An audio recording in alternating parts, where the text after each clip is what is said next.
반감기와 수학을 주제로 발표를 하게 된 2학년 9반 16번 안서연, 2학년 9반 22번 이수민입니다. 저희의 발표는 다음과 같은 순서로 진행됩니다. 먼저 화학 반응 속도에 대해 설명하겠습니다. 속도란 단위 시간에 발생하는 변화를 의미합니다. 이때 화학 반응 속도는 단위 시간당의 반응물 또는 생성물의 농도 변화를 의미합니다. 아래의 그림에서 A에서 B로 진행되는 가상적 반응 과정에서는 A가 소멸되고 B가 생성됩니다. 이 반응에서 반응 속도는 A의 평균 소멸 속도와 B의 평균 생성 속도로 나타낼 수 있습니다. 평균 속도는 시간 변화량 분의 농도 변화량으로 구하면 되는데 속도는 항상 양의 값으로 표현합니다. 반응물 A의 농도 변화는 음수이므로 소멸 속도에는 음의 보를 사용합니다. 위 반응에서 소멸되는 A의 분자수와 동일한 수의 B 분자가 생성되므로 A의 평균 소멸 속도와 B의 평균 생성 속도는 동일합니다. 화학 반응 속도 그래프는 다음과 같이 표현할 수 있는데요. 화학 반응 속도를 측정할 때에는 원래는 평균 반응 속도를 사용하였지만 반응이 진행될수록 반응물과 생성물의 농도가 달라지므로 속도 역시 달라지게 된다는 점에서 한계가 있습니다.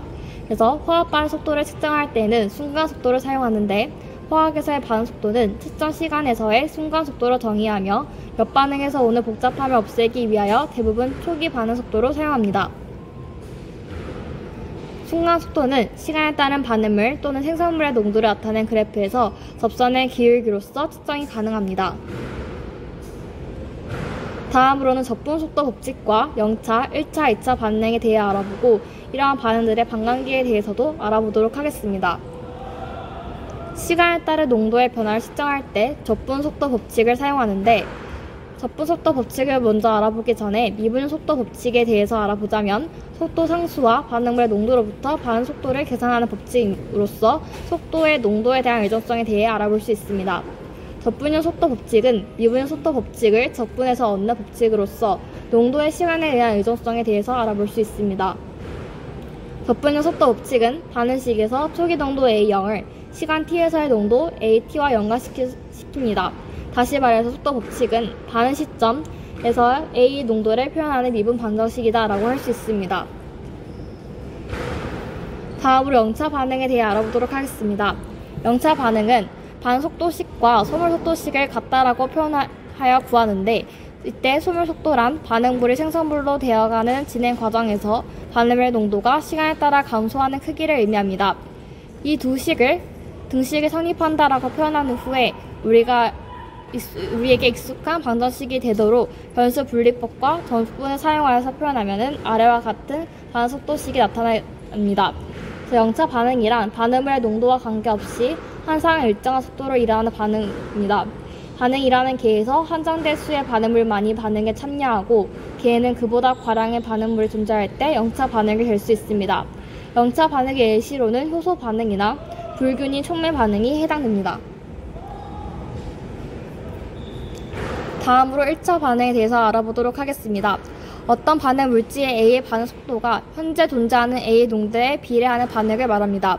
A의 농도를 2배로 높여주면 반응 속도가 2배가 늘어나는 선형적인 관계를 갖습니다.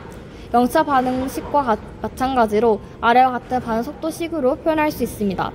반응 물질 농도와 반응 속도가 선형적이고 수학적으로 간편하게 표현되며 실제로 많은 수질 반응이 1차 반응으로 표현될 수 있기 때문에 수질 모형에서 사용되는 반응식들은 대부분 1차 반응을 표현하는 경우가 많습니다. 1차 반응의 예시로는 반사성 붕괴와 같이 단일 화학종이 스스로 분해되는 반응 등이 있습니다. 다음으로 2차 반응도 0차, 1차 반응식과 같이 아래와 같은 속도식으로 표현될 수 있습니다. 2차 반응은 어떤 반응 물질 A의 반응 속도가 현재 존재하는 A의 농도의 제곱에 비례하는 반응입니다. A의 농도를 2배로 높여주면 반응 속도가 4배로 늘어나는 관계를 갖습니다. 화학 반응식에서 반감기란 반응물의 농도가 처음 농도의 절반이 될 때까지 걸리는 시간을 말합니다. 수식으로 표현하면 아래와 같은 식으로 표현할 수 있고 반감기는 반응 차수를 추정하는 데 유용한 지표가 됩니다. 0차, 1차, 2차 반응에서의 반감기에 대해서 살펴보자면 0차 반응은 위의 그래프와 같이 반응물의 농도에 비례한 특성을 지닙니다. 1차 반응은 아까 봤던 반응 속도식에서 반감기의 식을 대입하여 구하여주면 반응물의 농도에 상관없이 일정한 반감기를 가진다는 사실을 알 수 있습니다. 2차 반응에서 반감기는 반응물의 농도에 반비례한다는 사실도 알 수 있습니다. 따라서 1차 반응에 대한 농도 그래프를 보면 알 수 있듯이 반감기가 반응물 농도에 상관없이 일정하다는 점을 알 수 있고, 2차 반응에 대한 농도 그래프에서는 반감기가 반응물의 농도에 반비례한다는 점을 확인할 수 있습니다. 다음으로는 방사선 동위원소와 방사선 붕괴, 반감기 구하는 과정, 그리고 반감기의 실생활의 사용에 대해 알아보겠습니다. 방사선 동위원소란 동위원소들 중 불안정하여 알파선, 베타선, 감마선 등의 방사선을 방출하고 쪼개지는 원소들입니다. 영국의 물리학자이자 화학자인 프레드릭 소디가 처음 발견했으며 화학적 성질은 같지만 방사선 방출에 차이가 있는 원자들에 주목하여 발견되었습니다. 방사선 동위원소는 불안정한 핵자가 방사선 붕괴하여 방사선을 내놓기 때문에 방사능이 있다는 특징이 있습니다. 또한 방사선에 따라 특유의 붕괴 에너지를 갖기에 이를 방사선 검출기로 측정하여 종류와 양을 구분할 수 있습니다. 앞서 방사선 동위원소가 방사선 붕괴하여 방사선을 내놓는다고 말씀드렸는데요. 원자력이 큰 경우 양성자 사이의 전자기 반발력이 강한 핵력보다 커지면서 상대적으로 불안정한 상태에서 주로 방사선 붕괴가 일어납니다. 예를 들어 질량이 137인 세슘이 전자 하나를 내놓고 질량은 137로 동일하면서 원자량이 하나 더 큰 바륨으로 붕괴되는 것이 그 대표적인 예시입니다. 방사선 붕괴 시 방출되는 것이 세 가지 있습니다. 양성자 및 중성자 약이인 알파 입자, 고에너지의 전자인 베타 입자, 초고에너지 전자기 복사인 감마선입니다. 각각의 물질을 어떻게 방출하느냐에 따라 방사선 붕괴의 종류가 달라집니다. 방사선 붕괴 시 원소가 처음 양의 절반에 되는데 걸리는 시간을 반감기라고 합니다. 동위원소의 종류가 같은 경우 반감기가 동일하다는 특징을 가지고 있습니다.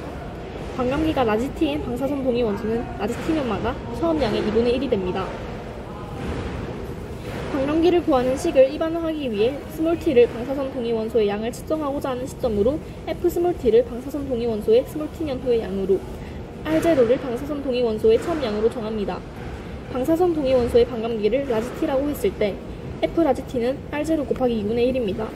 이 식을 통해 F 라지T 곱하기 N은 R0 곱하기 2분의 1의 N승임을 알 수 있습니다. 스몰 t년 뒤에는 방사선 동위원소가 2분의 1의 라지T분의 스몰 t의 제곱만큼 줄어듭니다. 따라서 스몰 t의 년 뒤에 방사선 동위원소의 양이 F 스몰 t는 R0 곱하기 2분의 1의 라지T분의 스몰 t승입니다.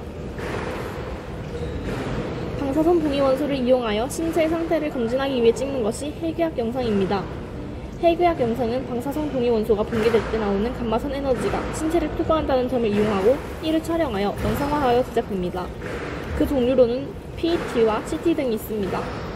의학에서 사용되는 방사선 동위원소의 경우는 반감기가 짧아 생체에 악영향을 미치기 전에 배출되는 것이 해당됩니다.